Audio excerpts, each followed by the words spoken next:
خاتم النبیین صلی اللہ تعالی علیہ وآلہ وسلم کا فرمان عالی شان ہے، بے شک تمہارے نام مع شناخت مجھ پر پیش کیے جاتے ہیں، لہذا مجھ پر احسن یعنی خوبصورت الفاظ میں درود پڑھو۔ صلو علی الحبیب صلی اللہ علیہ محمد صلی اللہ علیہ وآلہ وسلم۔ مدنی چینل کے ناظرین، آج ہمارے سلسلے کا عنوان ہے بیٹیوں اور بہنوں کا احساس۔ اولاد چاہے بیٹا ہو یا بیٹی، اللہ کریم کی نعمت ہے، اس کی قدر کرنی چاہیے اور اس کی پیدائش پر خوشی کا اظہار کرنا چاہیے۔ ہمارے معاشرے میں بیٹے کی پیدائش پر جو خوشی کا سما ہوتا ہے وہ عموماً بیٹی کی پیدائش پر نظر نہیں آتا، حالانکہ بیٹیاں محبت کرنے والیاں ہوتی ہیں۔ حدیث پاک میں ہے، بیٹیوں کو برا مت سمجھو، بے شک وہ محبت کرنے والیاں ہیں۔ مدنی چینل کے ناظرین، اللہ کریم کا یہ دستور ہے کہ وہ کسی کو صرف بیٹی عطا فرماتا ہے اور کسی کو صرف بیٹا عطا فرماتا ہے، اور کچھ لوگوں کو بیٹا اور بیٹی دونوں ہی عطا فرما دیا کرتا ہے، اور کچھ ایسے لوگ بھی ہیں جن کو بانجھ بنا دیتا ہے، نہ ہی انہیں بیٹی دیتا ہے اور نہ ہی بیٹا۔ اور یہ دستور خداوندی صرف عام انسانوں ہی تک محدود نہیں، بلکہ اس نے اپنے خاص اور مخصوص بندوں یعنی حضرات انبیاء کرام علیہم السلام کو بھی اس خصوص میں چاروں طرح کا بنایا ہے۔ چنانچہ حضرت لوط اور حضرت شعیب علیہم السلام کے صرف بیٹیاں ہی تھیں، کوئی بیٹا نہیں تھا، اور حضرت ابراہیم علیہ السلام کے صرف بیٹے ہی بیٹے تھے، کوئی بیٹی ہی نہ ہوئی۔ اور خاتم النبیین صلی اللہ تعالی علیہ وآلہ وسلم کو اللہ کریم نے 3 بیٹے اور 4 بیٹیاں عطا فرمائی، اور حضرت عیسیٰ و حضرت یحییٰ علیہم السلام کے یہاں کوئی اولاد ہی نہیں ہوئی۔ مسلمان اللہ کریم کا عاجز بندہ اور اس کے احکام کا پابند ہوتا ہے، بیٹا ملے یا بیٹی یا بے اولاد رہے، ہر حال میں اسے راضی برضا رہنا چاہیے۔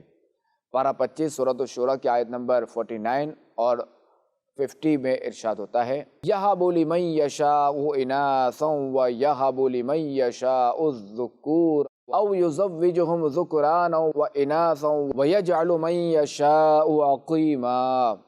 ترجمہ کنز ایمان، جسے چاہے بیٹیاں عطا فرمائے اور جسے چاہے بیٹے دے یا دونوں ملا دے، بیٹے اور بیٹیاں، اور جسے چاہے بانجھ کر دے۔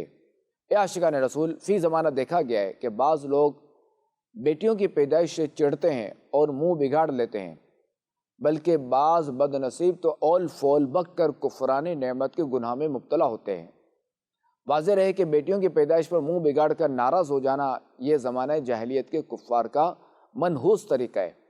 چنانچہ اللہ تبارک و تعالی ارشاد فرماتا ہے، اور جب ان میں کسی کو بیٹی ہونے کی خوشخبری دی جاتی ہے تو دن بھر اس کا منہ کالا رہتا ہے اور وہ غصہ کھاتا ہے، لوگوں سے چھپتا پھرتا ہے۔ اس بشارت کی برائی کے سبب کیا اسے ذلت کے ساتھ رکھے گا یا اسے مٹی میں دبا دے گا؟ ارے بہت ہی برا حکم لگاتے ہیں۔ مدنی چینل کے ناظرین، مسلمانوں کا اسلامی طریقہ یہ ہے کہ بیٹیوں کی پیدائش پر بھی خوش ہو کر اللہ کریم کی اس نعمت کا شکر ادا کرنا چاہیے، اور احادیث مبارکہ میں موجود بشارات پر ایمان رکھ کر سعادت دارین کی کرامتوں سے سرفراز ہو۔ خاتم النبیین صلی اللہ تعالی علیہ وآلہ وسلم نے فرمایا، جب کسی کے ہاں لڑکی پیدا ہوتی ہے تو اللہ کریم اس کے گھر فرشتوں کو بھیجتا ہے جو آ کر کہتے ہیں، اے گھر والو، تم پر سلامتی ہو۔ پھر فرشتے اس بچی کو اپنے پروں کے سائے میں لے لیتے ہیں اور اس کے سر پر ہاتھ پھیرتے ہوئے کہتے ہیں کہ یہ ایک ناتواں و کمزور جان ہے جو ایک ناتواں سے پیدا ہوئی ہے۔ جو شخص اس ناتواں جان کی پرورش کی ذمہ داری لے گا تو قیامت تک مدد خدا اس کے شامل حال رہے گی۔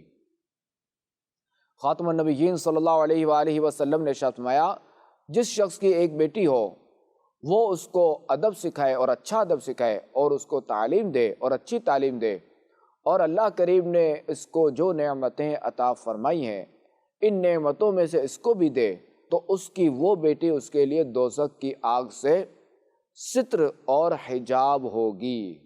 حضرت سیدنا انس بن مالک رضی اللہ تعالی عنہ سے روایت ہے کہ خاتم النبیین صلی اللہ علیہ وآلہ وسلم کا فرمان ہے، جو بازار سے اپنے بچوں کے لیے کوئی نئی چیز لائے تو وہ ان یعنی بچوں پر صدقہ کرنے والے کی طرح ہے، اور اسے چاہیے کہ بیٹیوں سے ابتدا کرے، کیونکہ اللہ کریم بیٹیوں پر رحم فرماتا ہے اور جو شخص اپنی بیٹیوں پر رحمت و شفقت کرے وہ خوف خدا میں رونے والے کی مثل ہے، اور جو اپنی بیٹیوں کو خوش کرے اللہ کریم بروز قیامت اسے خوش کرے گا۔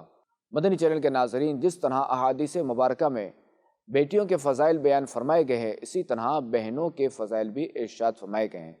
چنانچہ خاتم النبیین صلی اللہ علیہ وآلہ وسلم نے ارشاد فرمایا، جو شخص 3 بیٹیوں یا بہنوں کی اس طرح پرورش کرے کہ ان کو ادب سکھائے اور ان پر مہربانی کا برتاؤ کرے یہاں تک کہ اللہ کریم انہیں بے نیاز کر دے، یعنی وہ بالغ ہو جائے یا ان کا نکاح ہو جائے یا وہ صاحب مال ہو جائیں، تو اللہ کریم اس کے لیے جنت واجب فرما دیتا ہے۔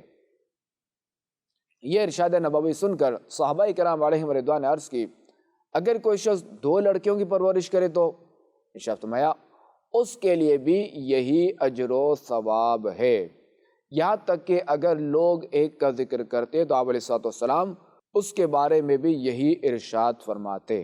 ام المؤمنین حضرت عائشہ صدیقہ رضی اللہ تعالی عنہ فرماتی ہیں کہ میں نے خاتم النبیین صلی اللہ تعالی علیہ وآلہ وسلم کو فرماتے ہوئے سنا کہ جس نے اپنی 2 بیٹیوں یا 2 بہنوں یا 2 رشتہ دار بچیوں پر ان دونوں کے اللہ کے فضل سے غنی ہونے تک صبر کرتے ہوئے خرچ کیا تو وہ اس کے لیے آگ سے پردہ ہو جائیں گی۔ مدنی چینل کے ناظرین، جو لوگ اپنی بہن بیٹیوں کا احساس نہیں کرتے اور ان سے لاپرواہی برتتے ہوئے زندگی گزار رہے ہوتے ہیں، انہیں ڈرنا چاہیے کہ کہیں مرنے کے بعد ان کی پکڑ نہ ہو جائے۔ آئیے اس ضمن میں ایک عبرت انگیز حکایت سنتے ہیں۔ حضرت سیدنا حامد بن یحییٰ بن سلیم رحمۃ اللہ تعالی علیہ فرماتے ہیں، مکہ مکرمہ میں ہمارے ساتھ ایک خراسانی شخص رہتا تھا جس کے پاس امانتیں رکھوائی جاتی ہیں اور وہ واپس بھی کر دیتا تھا۔ ایک شخص نے اس کے پاس 10,000 دینار رکھوائے اور کہیں چلا گیا۔ اسی دوران اس خراسانی کا وقت وفات آ گیا، مگر اس نے اپنی اولاد میں کسی کو اس کا اہل نہ سمجھا کہ امانت ان کے سپرد کی جائے، چنانچہ اس نے امانت اپنے گھر میں ایک جگہ دفن کر دی اور فوت ہو گیا۔ اس شخص نے آ کر اس خراسانی کی اولاد سے امانت طلب کی تو انہوں نے لا علمی کا اظہار کیا۔ پھر اس نے اس معاملے میں کثیر علماء مکہ سے رجوع کیا۔ علماء کرام نے فرمایا کہ ہم اس خراسانی کو جنتی خیال کرتے ہیں اور ہمیں یہ بات پہنچی ہے کہ جنتیوں کی روحیں زمزم کے کنویں میں ہوتی ہے، لہذا جب آدھی یا تہائی شب گزر جائے تو زمزم کے کنویں کے کنارے کھڑے ہو کر اس خراسانی کو پکارنا، ہمیں امید ہے کہ وہ جواب دے گا، اگر وہ جواب دے تو اس سے اپنے مال کے متعلق پوچھنا۔ چنانچہ وہ شخص گیا اور جیسا علماء کرام نے فرمایا تھا اس نے 3 رات تک ایسا ہی کیا، مگر اسے کوئی جواب نہ ملا۔ تو وہ واپس علماء کے پاس آیا اور کہا کہ میں نے 3 رات آپ کے کہنے کے مطابق عمل کیا مگر مجھے کوئی جواب نہ ملا۔ علماء کرام نے انا للہ و انا الیہ راجعون پڑھا اور فرمایا ہمارا خیال ہے کہ وہ دوزخی ہے، لہٰذا تم یمن چلے جاؤ، وہاں برہوت نامی ایک وادی ہے اور اس میں برہوت نامی ایک کنواں بھی ہے جس میں دوزخیوں کی روحیں جمع ہوتی ہے، رات کے اسی وقت تم اس کے کنارے کھڑے ہو کر اسے پکارنا۔ چنانچہ وہ شخص وہاں پہنچا اور کہا اے فلاں بن فلاں، میں فلاں ہوں۔ اس کی پہلی پکار پر ہی اسے جواب مل گیا۔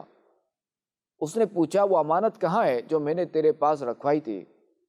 تو اس نے کہا فلاں جگہ فلاں زینے کے نیچے دفن ہے۔ اس نے پوچھا کس گناہ کے سبب تجھے بدبختوں کے مقام پر لایا گیا؟ تو اس نے جواب دیا میری بہن کے سبب۔ میری ایک غریب بہن تھی جو مجھ سے دور سرزمین عجم میں کہیں رہتی تھی، میں اس کی پرواہ کیے بغیر مکہ مکرمہ میں اللہ کریم کی عبادت کرنے لگا، نہ مجھے بہن کی فکر ہوئی نہ میں نے کسی سے اس کے بارے میں پوچھا۔ جب میں مر گیا تو اللہ پاک نے اسی بات پر میری پکڑ فرمائی اور ارشاد فرمایا تو اس کو کیسے بھول گیا؟ اس کے پاس کپڑے نہیں تھے اور تو کپڑے پہنے زندگی گزارتا رہا، وہ بھوکی رہتی اور تو سیر ہو کر کھاتا تھا، وہ پیاسی رہتی اور تو پی کر خوب سہراب ہوتا تھا۔ مجھے اپنی عزت و جلال کی قسم میں رشتہ داری کاٹنے والے پر رحم نہیں کروں گا، اسے لے جاؤ اور برہوت کے کنویں میں ڈال دو۔ بس حضرت ملک الموت علیہ السلام نے مجھے اس کنویں میں ڈال دیا اور اب مجھے عذاب دیا جا رہا ہے۔ اے میرے بھائی، تم میری بہن کے پاس جا کر اس سے میرے لیے معافی کی درخواست کرو اور اس عذاب سے میرے چھٹکارے کی کوئی صورت نکالو۔ ہو سکتا ہے اللہ کریم مجھ پر رحم فرما دے، کیونکہ اس کے ہاں رشتہ داری کاٹنے کے علاوہ میرا کوئی گناہ نہیں ہے۔ اس شخص کا بیان ہے، میں اس کے بتائی ہوئی جگہ گیا اور کھودا تو وہاں سے ایک تھیلی نکلی جس میں میری امانت موجود تھی اور اسی حالت میں تھی جیسے میں نے اپنے ہاتھ سے باندھی تھی۔ میں اپنی امانت لے کر عجم کی طرف چل پڑا۔ عجم پہنچ کر لوگوں سے اس کی بہن کے متعلق معلومات حاصل کی۔ بالآخر میری اس سے ملاقات ہو گئی اور میں نے اسے اول تا آخر سارا واقعہ کہہ سنایا۔ وہ رونے لگ گئی۔ میں نے اس سے اس کے بھائی کے چھٹکارے کی بات کی تو وہ اللہ کی بارگاہ میں محتاجی کی شکایت کرنے لگی۔ میں نے کچھ مال اسے دیا اور واپس آ گیا۔ بس ہر مسلمان کو چاہیے کہ رشتہ داروں سے اچھا سلوک کرے۔ مدنی چینل کے ناظرین، 100 کروڑ آہ اس رونگٹے کھڑے کر دینے والی حکایت میں عبرت ہی عبرت ہے۔ اللہ کریم کی خفیہ تدبیر کس کے بارے میں کیا ہے یہ کوئی نہیں جانتا۔ وہ کس عمل کے سبب بخش دے اور کس گناہ پر گرفت فرما لے اس کا ہمیں کوئی پتہ نہیں۔ بیان کردہ حکایت میں نیک پرہیزگار بندے کو جس کا اعمال نامہ نیکیوں سے بھرپور تھا، قطع رحمی والے ایک گناہ کی وجہ سے یعنی بہن کا احساس نہ کرنے اور دیکھ بھال سے لاپرواہی برتنے کے سبب عذاب کے کنویں میں قید کر لیا گیا۔ قطع رحمی یعنی رشتے کاٹنے کا گناہ آج ہمارے معاشرے کا ناسور بن چکا ہے۔ اس سے خلاصی کے بظاہر کوئی صورت بھی نظر نہیں آتی۔ کوئی اپنے باپ سے ٹکرایا ہے تو کسی نے ماں سے لڑ کر اپنا گھر الگ بسایا، کوئی اپنے بھائی سے بگاڑ کر اپنا گھر اجاڑ بیٹھا ہے تو کوئی اپنی سگی بہن سے بگاڑ بیٹھا ہے، کسی کی غیروں سے اچھی طرح بنی ہوئی ہے مگر خالہ ماموں سے ٹھنی ہوئی ہے۔ چھوٹی چھوٹی باتوں کی وجہ سے آج رشتہ کاٹ دیا جاتا ہے، تو لہٰذا ہمیں اپنے رشتوں کا احساس کرنا چاہیے۔ اللہ کریم سے دعا ہے کہ ہمیں بیٹیوں اور بہنوں کے ساتھ حسن سلوک کرنے کی توفیق عطا فرمائے۔ آمین بجاہ خاتم النبیین صلی اللہ علیہ وآلہ وسلم۔